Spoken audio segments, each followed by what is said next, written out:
প্রিয় দর্শক, সবাইকে মাহে রমজানের শুভেচ্ছা। আমন্ত্রণ জানাচ্ছি আরএফএল জগ নিবেদিত শরবত সমাহার অনুষ্ঠানে।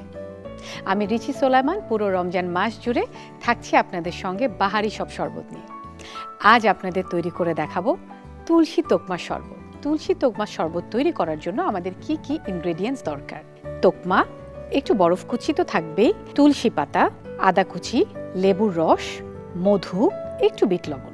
দর্শক, তাহলে চলুন আমরা দেখে নেই আজকে কি করে তৈরি করব তুলসী তোকমা শরবত।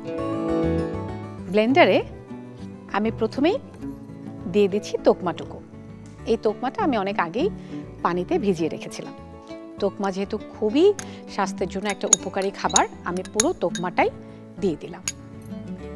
এরপর আমি দিয়ে দিচ্ছি একটু তুলসী পাতা।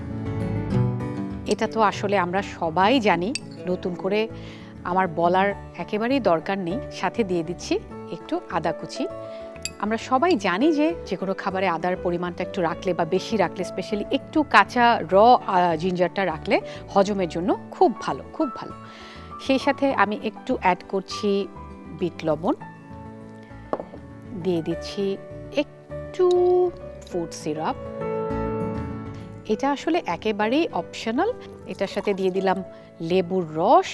লেবুর রসের কথা তো আমরা জানি যে ভাইটামিন সি এ ভরপুর, এবং ভাইটামিন সি আমাদের শরীরের জন্য অত্যন্ত জরুরি। আমরা আলাদা করে যেহেতু ভাইটামিন সি আমরা খাচ্ছি না, তাই আমাদের প্রতিদিনকার খাবারে কিন্তু লেবু কোনো না কিছুর সাথে রাখতেই হয়। সাথে দিয়ে দিচ্ছি মধু। মধু তো অ্যান্টিঅক্সিডেন্ট, আমাদের যে কোনো রোগ প্রতিরোধ ক্ষমতা বাড়িয়ে দেয়। সাথে দিয়ে দিচ্ছি বরফ কুচি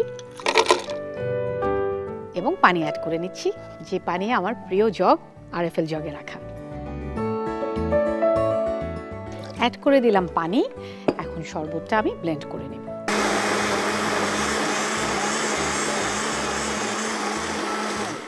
ব্লেন্ড করা হয়ে গেছে। এখন আমি এই শরবতটা ঢেলে নেব আমার পছন্দের আরএফএল জগে। আপনারা সবাই জানেন যে বাড়িতে আমরা কাঁচের জগ ব্যবহার করতে ভীষণ ভয় পাই, কারণ কাঁচের জগটা অনেক ভারী হয় এবং অনেক রিস্কিও হয়। সেই ক্ষেত্রে আমি কিন্তু সব জগ আরএফএলেরই ব্যবহার করি, কারণ এটা হচ্ছে গুণগত মানের সেরা। কারণ হেলথ নিয়ে আমি কোনো ধরনের কোনো কম্প্রোমাইজ করব না, কারণ অত্যন্ত উন্নত মানের ম্যাটেরিয়াল, পিসি ম্যাটেরিয়াল দিয়ে এই জগ তৈরি করা হয়, এবং সেই কারণে এটা অলমোস্ট আনব্রেকেবল, কিন্তু দেখতেও সুন্দর। তাই এই জগ সবসময় আমার প্রেফারেবল।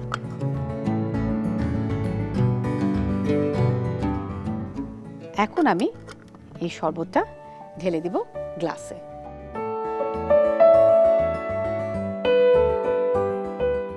ফুড সিরাপটা ইউজ করার কারণে এখানে আমরা একটু কালারও পেয়েছি, যে কারণে এটার মধ্যে আমি যদি একটু, এটা যেহেতু পুদিনার তোকমার শরবত, আমি একটু পুদিনা দিয়ে এটা গার্নিশ করে দিতে চাই, যাতে দেখতে সুন্দর লাগে।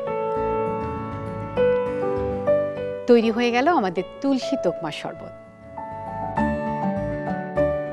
আজ তাহলে এ পর্যন্তই। আমি রিচি সোলাইমান বিদায় নিচ্ছি আরএফএল জগ নিবেদিত শরবত সমাহার অনুষ্ঠান থেকে। কাল আবারও দেখা হবে একই অনুষ্ঠানে, একই সময়। আপনারা সবাই ভালো থাকবেন, সুস্থ থাকবেন, চোখ রাখবেন দীপ্ত টিভির পর্দায় এবং দীপ্ত টিভির ডিজিটাল প্ল্যাটফর্মে।